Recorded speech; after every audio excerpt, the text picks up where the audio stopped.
Hello students, in this video we are going to discuss about a very general topic of science, that is wave and wave parameters। तो बेटा ये topic जिहड़ा है तुहानूं science दे विच मिलेगा, चाहे वो किसी भी फील्ड की गल कर लो, कैमिस्ट्री की गल कर लो, फिजिक्स की गल कर लो। तो वेव बेटा की चीज़ होंदी, फस्ट ऑफ ऑल वेव दी अगर आप डेफिनेशन देखिए, wave is a kind of disturbance. Wave एक डिस्टरबेंस आ। अगर आप इसकी कंप्लीट डेफिनेशन देखिए, wave is a disturbance that travels in form of continuous upward and downward motion away from the point of origin। एक ऐसी disturbance जिहड़ी जिहड़े point तो ओरिजिनेट हुंदी आ उस तो परले पासे जांदी आ, in the form of continuous upward and downward movement, in the form of continuous upward and downward motion, ਉਹਨੂੰ ਅਸੀਂ ਵੇਵ बोलते हैं। फॉर एग्जाम्पल बेटा वी हैव अ स्ट्रिंग, साडे कोल कोई एक थ्रैड आ, स्ट्रिंग आ, उन्होंने आप इत्थे नोट किया होया, ठीक है, और इत्थों इनू पूरा खिंच के रखा होया। अगर तुसी इस पॉइंट ते इनू छेड़ दोगे, जस्ट इस पॉइंट ते, मान लो आ खिंची हुई तार आ, ठीक है, या कह लो कि दोनों पासे बन्ने होया आप इनू इदा करके, इस पॉइंट तो तुसी इनू छेड़ता, तो इस पॉइंट तो डिस्टरबेंस जी आ वो ट्रैवल करेगी away from the point of origin. या अगर आप इत्थे सेंट्रल पॉइंट की गल करिए, अगर आप इत्थे गल करिए, मान लो कि तुसी इस पॉइंट नूं फड़ के ते स्ट्रिंग नूं थोड़ा जिहा थल्ले करके ते छड्डता। अगर तुसी थोड़ा जिहा थल्ले करके छड्डिया, या कह लो उपरों तुसी इत्थों इनू फिंगर दे नाल इदां उंगल मार के थल्ले नूं करता, तो ये थल्ले नूं होगी, डिस्टरबेंस स्टार्ट होगी, तो इत्थों वेव की बेटा ओरिजिनेशन हो जानी है। वेव इत्थों ट्रैवल करना शुरू करेगी from this point away from this point, इधर नूं जाएगी in the form of continuous upward and downward motion, upward downward, upward downward, इस पासे नूं जा रही, इदी इधरले पासे नूं भी जाएगी।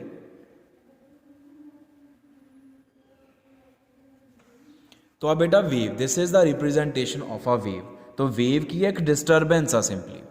इदां ही इहदी एक होर एग्जाम्पल लै सकते, मान लो कि एक पौंड आ, ठीक है, ਉਹਦੇ ਵਿੱਚ पानी जिहड़ा है बिल्कुल शांत बैठा होया, तुसी ਉਹਦੇ 'ਚ एक वट्टा सुटते हो, छोटा जिहा स्टोन तुसी पैबल छोटा जिहा ਉਹਦੇ चला के मारते हो पानी दे विच, तो ਜਿਹੜੇ पॉइंट ते ਉਹ ਜਿਹੜਾ छोटा स्टोन आ पानी नूं टच करेगा, उत्थों पानी डिस्टर्ब हो गया, और तुसी देखते हो कि उत्थों सर्कुलर फॉर्म दे विच पानी जिहड़ा आ ਉਹ मूव करना शुरू करना in form of upward and downward continuous motion. और वो जड़ियाँ वेव जड़ी डिस्टरबेंस आ, वो हमेशा पॉइंट ऑफ ओरिजिन तो अवे ट्रैवल करती है, not towards the point of origin, ठीक है। ये वेव की बेटा एग्जाम्पल आ। फिर अपने कोल आ जाते आ वेव पैरामीटर्स।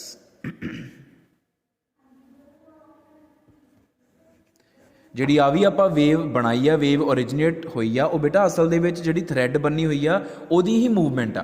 तुसीं देखोगे कि रस्सी नूं अगर तुसीं डिस्टर्ब करोगे तो वह रस्सी ही अपवर्ड एंड डाउनवर्ड मोशन दे विच ਉਹਦੇ 'ਚ मोशन आ जाता रस्सी दे विच। ਉਹ मोशन किस तरीके ਦਾ upward and downward motion, that is wave characteristic, ਉਹਨੂੰ ਆਪਾਂ ਕਹਿੰਦੇ कि ਇਹ 'ਚ वेव आ गई है, तो ਉਹੀ वेव आ, उस डिस्टरबेंस ਨੂੰ ਅਸੀਂ वेव बोलते हैं। फिर वेव पैरामीटर्स की है, the parameters which are required to completely specify a wave. एक वेव के सारे करैक्टरिस्टिक फीचर्स उन्होंने वेव नूं कंप्लीटली डिस्क्राइब करने के लिए जिहड़े असीं पैरामीटर्स यूज़ करते हैं उन्होंने असीं बोलते हैं वेव पैरामीटर्स। तो सब तो पहला वेव पैरामीटर की है, wavelength. Wavelength is denoted as lambda, आ lambda, this is Greek symbol lambda. अच्छा, हुण वेव लेंथ डिस्कस करन तो पहला आप एक होर गल करते कि जिहड़ी वेव आ, it is composed of two types of motions, one is upward motion, one is downward motion. The upward motion is called crest, that is called crest of the wave, and the downward part of the wave is called trough, उन्होंने असीं बोलते हैं trough of the wave, TROUGH। तो each wave is composed of one crest and one trough। मतलब अगर तुसी इहदी गल करो, इत्थों लैके इत्थे तक्कर एक वेव आ, this is one wave, so one wave is having one crest and one trough। अच्छा, हुण वेव लेंथ की गल करिए, मान लो साडे कोल कोई भी वेव आ, we have any wave,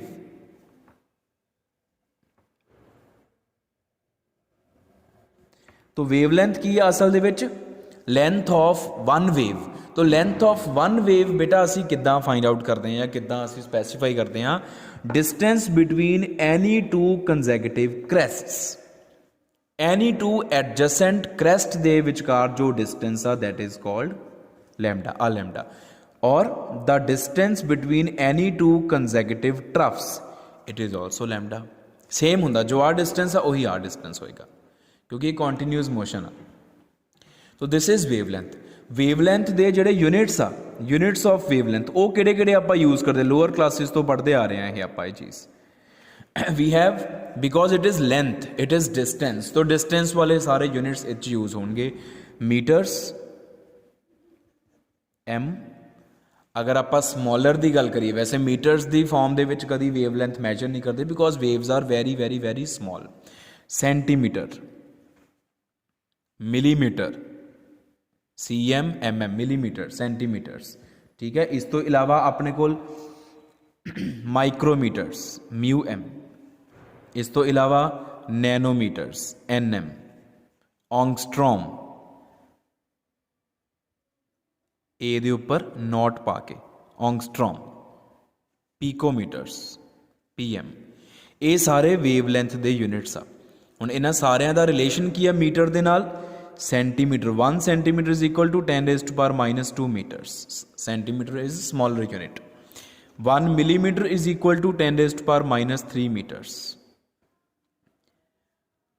1 micrometre is equal to 10⁻⁻6 metres. Nanometre 1 nanometre 10⁻⁻9 metres. 1 angstrom 10⁻⁻10 metres, तो 1 picometre is equal to 10⁻12 metres. तो ये वेवलेंथ के बेटा यूनिट्स ने सारे। इस तो नैक्सट जिहड़ा वेव पैरामीटर अपने कोल वो है frequency, having symbol new, NU new, this is new. हुण फ्रीकुएंसी की चीज़ आ बेटा कि मान लो वेव ट्रैवल कर रही है और तुसी एक पॉइंट डिसाइड कर लिया, से this is wave and this is travelling along this direction, इस डायरैक्शन च वेव ट्रैवल कर रही है। तुसी इत्थे करके मान लो एक पॉइंट डिसाइड कर लिया और तुसी देखना कि 1 सैकेंड दे विच इस पॉइंट दे विचों टोटल कितनियां वेव्स पास कर रही हैं। The number of waves passing through a particular point in 1 second, that number of waves is called frequency of the wave, उस वेव की फ्रीकुएंसी होंदी है, ठीक है। और फ्रीकुएंसी दे यूनिट्स की है, it is per second, second inverse और hertz, HZ। 1 second inverse is equal to 1 hertz, तो hertz and second inverse one and the same thing, ठीक है। ये फ्रीकुएंसी दे यूनिट्स होंदे आ। फिर अगर आप गल करिए relation between nu and lambda, wavelength ते फ्रीकुएंसी का रिलेशन की है, nu into lambda is equal to small c। What is small c? Speed of light 3 × 10⁸ metres per second.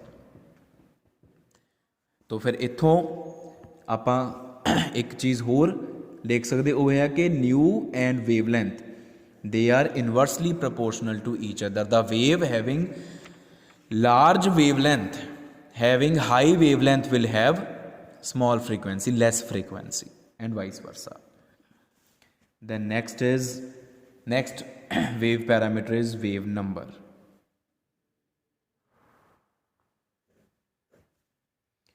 Having symbol nu bar, nu de upar bar paake, this is wave number. What is wave number? Wave number is number of waves present in 1 centimetre distance. मतलब किया कि मान लो just assume कि आ जिहड़ा एक distance आ ये 1 centimetre है, this is 1 centimetre, just assume इन्ना हिस्सा 1 सेंटीमीटर है। कोई भी वेव आ पिछों शुरू हुई हुई है इदा दा करके, इस 1 सेंटीमीटर डिस्टेंस दे विच टोटल कितनियां वेव्स आंदियां वा? 1 wave, 2 wave, 3 waves, 4 waves. Just आपां समझण वास्ते 4 वेव्स ड्रॉ कीतियां और ये वेव इदां पिछों चलती आ रही है इस तरीके नाल, अगे भी चलती जाऊगी इदां। आपां सिर्फ 1 सेंटीमीटर डिस्टेंस दे विच देखना टोटल कितनियां नंबर ऑफ वेव्स फिट होंदियां, that is called wave number of that particular wave. तो इट इज़ की simply it is number of waves per unit length, number of waves per unit length, length represented in the form of centimetres.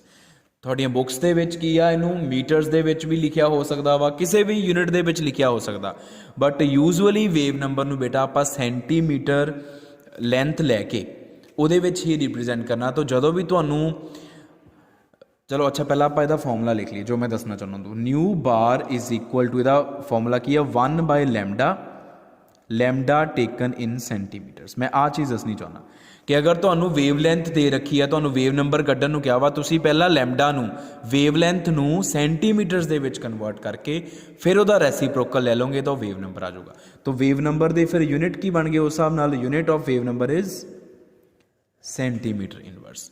ਔਰ ਕੁਝ books ਉਹਨੂੰ metre inverse ਵੀ ਲਿਖ ਦਿੰਦੀਆਂ ਵਾ, but usually very commonly wave number is represented as in the form of centimeter inverse. You have to convert lambda in centimeters, in no other units. तो ये है बेटा बेसिकली 3 साडे कोल वेव पैरामीटर्स जिहड़े कि असीं यूज़ करते हैं एक वेव नूं कंप्लीटली डिस्क्राइब करन दे लई। इस तो बाद बेटा एक आ जांदा साडे कोल एनर्जी, वो भी आपां डिस्कस कर सकते हैं। Energy of a wave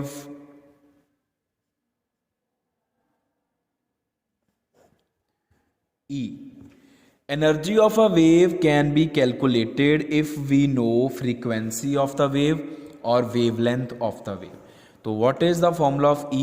E is equal to h into nu, or since nu is equal to c by lambda, it can also be written as hc by lambda. तो ये बेटा energy का formula वा। तो energy having units joule, energy के units आपां नूं पता जाउल ही हुंदे आ, ठीक है जी। ਇਹਦੇ ਵਿੱਚ h ਕੀ ਆ, what is h? Newton, that is Planck's constant. We all are familiar to this constant, Planck's constant. What is the numerical value of Planck's constant? 6.626 into 10 raised to power minus 34 joule second. ਇਹਦੀ numerical value ਹੁੰਦੀ ਆ h ਦੀ, Planck's constant ਦੀ। तो energy of the wave can be calculated by making use of its frequency or its wavelength. इस तो बाद बेटा अपने कोल आ जांदियां हुण वेव्स दी अगर आपां गल करिए, ये हो गया जनरल वेव की हुंदी, वेव पैरामीटर की हुंदे आ। ਜਿਹੜੀਆਂ वेव्स आपां बेटा यूजअली स्टडी करते हैं वो हुंदियां इलैक्ट्रोमैगनैटिक waves.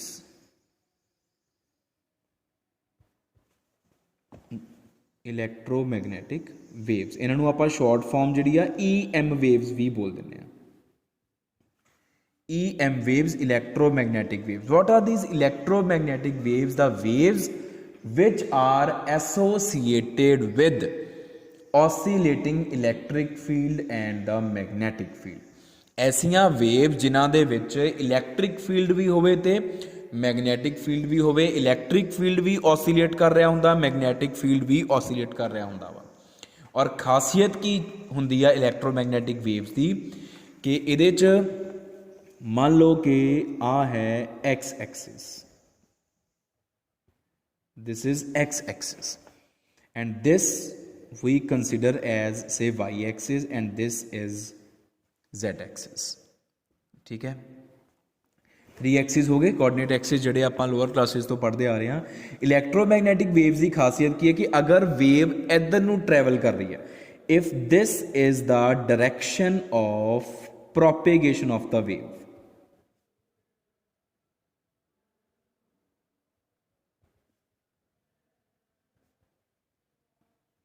if this is the direction of propagation of the wave x axis, ਤਾਂ ਜਿਹੜਾ ਇਹਦਾ ऑसिलेटिंग इलैक्ट्रिक फील्ड होएगा वो एक्स एक्सिस के परपेंडिकुलर ऑसिलेट करेगा, मतलब वो क्रेस्ट एंड ट्रफ या direction of oscillation X axis के परपेंडिकुलर होएगी। तो it can be Y axis और it can be Z axis.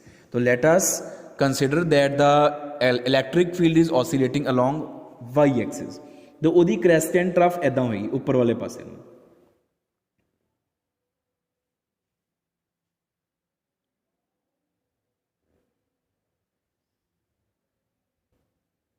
इस तरीके ਦੇ ਨਾਲ मूवमेंट इधर ਨੂੰ ਜਾਂ ਅੱਗੇ ਨੂੰ, इधर ਨੂੰ ਵੇਵ ਜਾ ਰਹੀ ਆ।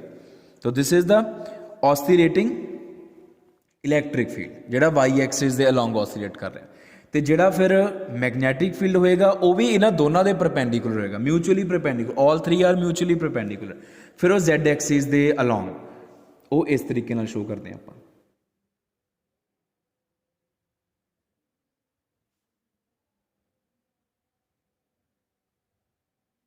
इस तरीके नाल जाएगा। This will be the direction of oscillation of magnetic field. इदा होएगा, तुसीं इदा बैटर समझ जाओगे। आ देखो आ चीज़ होएगी, this is Y axis and this is Z axis. इस तरीके नाल समझो इनू।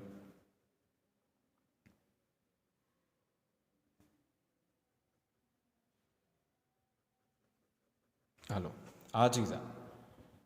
हुण तुसीं इनू 3 डिमेंशनली इमैजिन करके देखो कि किस तरीके नाल ऑसीलेशन हो रही है। This is the general feature of electromagnetic radiations. इस तो इलावा जनरल फीचर की है इन्हां दा कि इन्हां इलैक्ट्रोमैगनैटिक वेव्स की जिहड़ी वेलोसिटी हुंदी है इट इज़ 3 × 10⁻⁸ मीटर पर सैकेंड।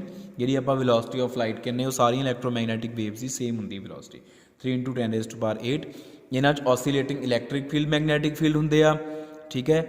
और इलैक्ट्रिक फील्ड मैगनैटिक फील्ड ते direction of propagation all three are mutually perpendicular to each other. एक चीज़ बेटा आप होर कह सकते हैं कि जड़ियाँ इलैक्ट्रोमैगनैटिक वेव्स आ इन्हां दा डूअल नेचर हुंदा, they are having wave characteristics as well as particle characteristics. वो पार्टिकल्स की तरह भी बिहेव करदियाँ वा ते वो वेव्स की तरह भी बिहेव करदियाँ। उन्हां कोल पार्टिकल्स वालियां भी सारियां प्रॉपर्टीज़ आ, वेव्स वालियां भी सारियां प्रॉपर्टीज़ आ। वेव वालियां सारियां प्रॉपर्टीज़ की आ कि इन्हां दी वेव लेंथ आ, इन्हां दा वेव नंबर आ, फ्रीकुएंसी आ। पार्टिकल वालियां सारियां प्रॉपर्टीज़ भी की आ कि ये मास है, जगह घेर दियाँ वा, वॉल्यूम आ, ठीक है। तो ये हो गया डुअल करैक्टर। तो जेड़ा वन पार्टिकल आ, one particle of every EM wave that is called quantum. उन्होंने असीं क्वांटम बोलते हैं, क्वांटम ऑफ एनर्जी। ते it is also called, it is a kind of energy packet. One particle जड़ा वा of every EM wave it is called quantum of energy. उन्होंने quantum बोलते simply आप, ठीक है। One quantum of EM radiation, one quantum of EM wave. तो क्योंकि every wave is composed of particles, so many number of particles, इस करके अगर आप total energy of the electromagnetic wave की गल करिए, if you talk about total energy of an electromagnetic wave it is quantized. Quantize का मतलब ये होंदा वा कि जी टोटल एनर्जी है it can be calculated by multiplying the energies of या by adding the energies of all the particles which compose that particular wave. जेडे पार्टिकल्स तो मिला के वो वेव बनिया उन्होंने सारे पार्टिकल्स की एनर्जी नू ऐड कर दो तो वो total energy of the wave निकल आएगी, ठीक है। हुण जिहड़ा वन पार्टिकल आ, वन क्वांटम, उहदी एनर्जी हुंदी आ H/ν। What is H/ν? H/ν is energy of one quantum, one particle you can say H/ν। तो अगर मान लो एक wave they which total n number of quantum हैगे, n नंबर ऑफ पार्टिकल्स हैगे, तो total energy जिहड़ी है wave the of the wave will be equal to n into H/ν। तो this is the meaning of quantized energy, ठीक है। The total energy of the wave can be calculated by adding the energies of all the particles which compose that particular wave। हुण इस तो बाद अगर आप गल करिए जिहड़ियां इलैक्ट्रोमैगनैटिक वेव्स आ वो साडे कोल बहुत सारे तरह दियां हुंदियां वा। तो वो किहड़े तरह दियां हुंदियां उन्होंने हुण मैं नैक्सट टॉपिक दे विच कवर करूँगा। तो जिहड़ियां अलग अलग तरह दियां इलैक्ट्रोमैगनैटिक वेव्स हैगियां वा बेटा, अगर तुसी उन्हां नूं अरेंज कर दिंदे हो in increasing order of their wavelength or decreasing order of their frequency or energy. Increasing order of their wavelength or decreasing order of their frequency if you arrange, ਤਾਂ ਉਸ ਅਰੇਂਜਮੈਂਟ ਨੂੰ ਅਸੀਂ ਬੋਲਦੇ ਹਾਂ electromagnetic spectrum.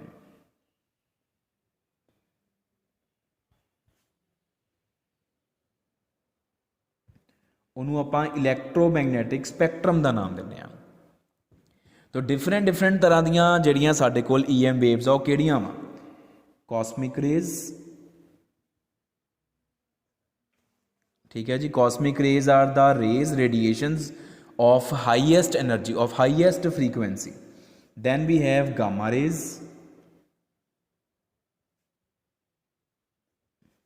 then we have X-rays, then we have UV, then we have visible, then we have infrared, which are written as IR, ठीक है। then we have microwaves,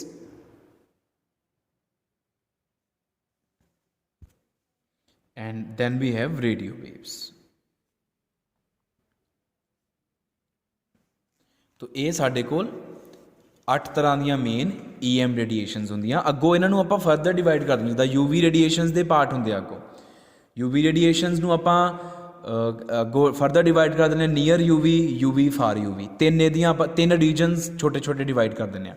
ਇਹਦੀ radio waves ਦੇ ਵੀ ਅਲੱਗ-ਅਲੱਗ ਰੀਜਨਸ ਆਪਾਂ ਡਿਵਾਈਡ ਕਰਕੇ radar ਕਹਿ ਦਿੰਦੇ ਆ, ਟੈਲੀਵਿਜ਼ਨ ਰੇਜ਼ ਕਹਿ ਦਿੰਦੇ ਆ, ਜਾਂ NMR ਰੇਜ਼ ਕਹਿ ਦਿੰਦੇ ਆ, ਠੀਕ ਹੈ। ਉਹ ਅਲੱਗ-ਅਲੱਗ ਇਹਨਾਂ ਦੇ ਫਰਦਰ ਅੱਗੋਂ ਕੈਟੇਗਰੀਜ਼ ਬਣ ਜਾਂਦੀਆਂ। ਤਾਂ ਇਹ ਮੇਨ ਕੈਟੇਗਰੀਜ਼ ਆ EM वेव्स ਦੀਆਂ।